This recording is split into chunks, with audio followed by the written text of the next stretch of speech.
We are making homemade fresh fried okra in the air fryer tonight. So I am starting off with about a pound of okra. This is fresh okra out of my garden. I have rinsed it off to kind of wash it off. You never want to submerge okra in water, otherwise it will get really gummy and yucky really, really fast. So I have washed it and then I just patted it dry with a dish towel. And now what I'm gonna do is I'm just gonna take it, I'm gonna cut the little stem off, and then I'm just gonna slice it up into little pieces, about the size that you would want for fried okra. They don't all have to be the same. I also don't like the bottom piece, personally. You can eat it if you want. But we're going for about pieces about this size. About like that. Once you have all of your okra cut up, we're gonna set this aside for just a couple minutes.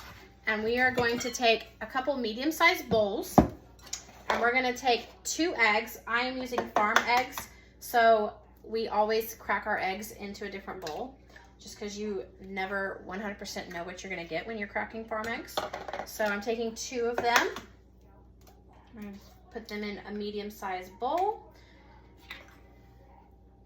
And then we're just gonna beat them up. So I have really small chickens and they lay small eggs. So I think I'm gonna add another egg because this just doesn't look like enough to me. Now we're gonna take 1/3 of a cup of flour. I am using gluten-free flour tonight because I am gluten-free. If you do not need to be gluten-free, just use regular flour, everyday flour, it's fine. But I am gluten-free, so this is gluten-free flour.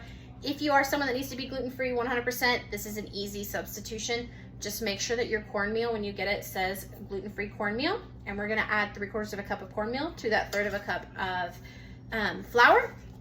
And then we're gonna take a 1/2 teaspoon of kosher salt, 1/3 of a teaspoon of cayenne pepper. A little bit goes a long way.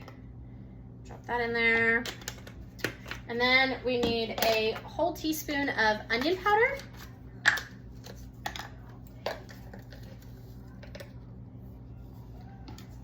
As well as a teaspoon of garlic powder.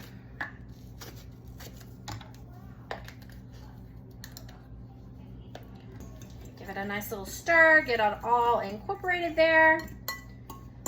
And then comes the fun part. Okra that we just cut up, and we're gonna drop it into our egg mixture. We're just gonna do a few at a time. And we're gonna take our fork and we're just gonna make sure they're nice and covered. You don't wanna leave them in these eggs for very long because again, they will get really mushy really fast. That's not working. Let's grab this. I'm gonna grab this spoon, kind of drip everything off of there.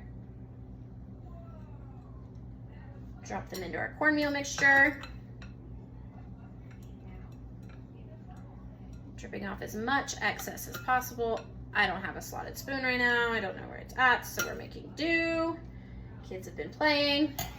And then we're gonna take this and just spread it around real good in our cornmeal, flour, and seasoning mixture. And then I'm just gonna use my hands for this. I'm gonna take my air fryer basket and I'm just gonna take these little guys out and I'm gonna kind of bump off any extra flour and I'm just gonna set them in here. This is the most tedious part of it, is getting them in the air fryer. And then I'm just gonna repeat this step until I have all of my okra in the air fryer. Once you have all of your okra covered completely and in the bottom of your air fryer pan, mine is on the edge of being overcrowded. I am just perfect. We are going to put these into the air fryer for 6 minutes at 400 degrees, and then we are going to shake them and cook it another 6 minutes. So 12 minutes total at 400. All right, we'll see you in a few. Time to give it a little shake. Just a gentle little shake. And then back we go for another 6. Cooked it a little extra 3 minutes just to get some more brownness on here and get some more crispiness. But this is your end product.